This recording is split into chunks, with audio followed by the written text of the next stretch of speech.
You've probably heard of 3I Atlas in the news, but not like this. I'm from the future, here to warn humanity about what's coming.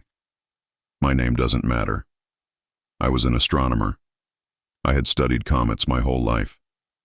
3 months ago, in October of 2025, I was invited to Antarctica for a once-in-a-lifetime observation window into 3I Atlas, an interstellar comet only visible from the pole. They said the world's top observatories would feed data to us. I couldn't turn it down.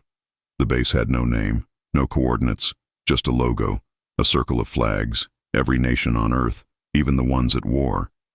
Inside, scientists spoke every language, but acted like soldiers.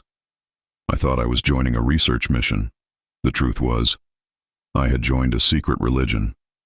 From the briefing on day one, they showed me things I couldn't believe.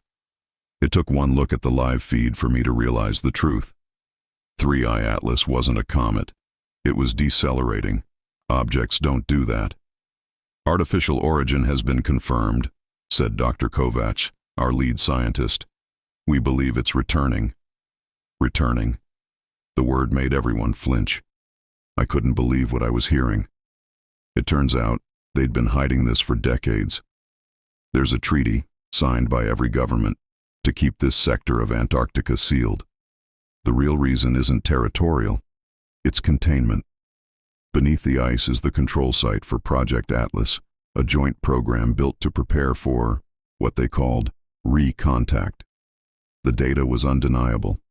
The tail of the comet pulsed in repeating prime sequences, math, geometry, language, a signal. When we transmitted back, it answered. I realized the mission wasn't just about discovery. It was about management, about keeping humanity calm when the gods came home. Later that first night, Kovacs told me the full truth. The entities riding Atlas created us, not metaphorically, literally. They seeded Earth, guided evolution, watched us build their tools. We were an investment, and now that investment had matured. They were coming to collect.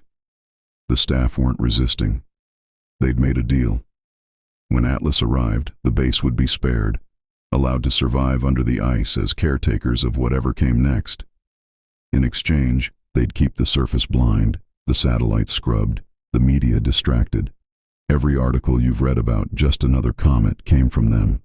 I kept quiet. The rumor was if anyone resisted, they would be exiled, into the cold, basically, into death. But one night, a tech named Elias found me in the hangar. You don't want to be a part of this either, do you? He whispered. He said there was another station, abandoned but still powered, 2 kilometers east.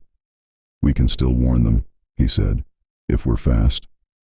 We left during a whiteout. By the time we reached the other outpost, my eyelashes were frozen shut. When we reached the entrance, Elias stepped forward and spoke. Just one word. Something low, guttural, almost mechanical. The door unsealed. It recognized his voice. I froze. How did you do that? He didn't answer, just whispered, because it remembers me. Inside, the air was warm, almost breathing. Machines slept beneath layers of frost, still humming with impossible life. You're wondering how I know about this place, Elias said as the doors sealed behind us.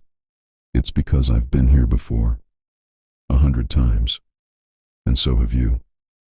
He showed me a wall of carvings, our names, etched again and again, dates looping through centuries. Every time Atlas comes, we try to stop it, and every time, we end up here. The machine resets us, he said, sends us back, but memory doesn't survive the jump, only instinct. That's why I knew where to go. Why you came with me. Then he pointed to an old microphone mounted above the control panel. We're not just sending data this time, he said. We're sending a warning. A story, something viral enough to slip through their filters. Something that sounds like fiction. People won't believe it, but they'll remember it. We activated the device one last time. The hum deepened until the lights went white. Elias smiled. Maybe this time it reaches far enough. If you're watching this, it means we broke through. If you feel like you've heard this story before, that's because you have. When the sky turns green, it means they're close. Stay awake. The loop is thinning, and we don't have many chances left.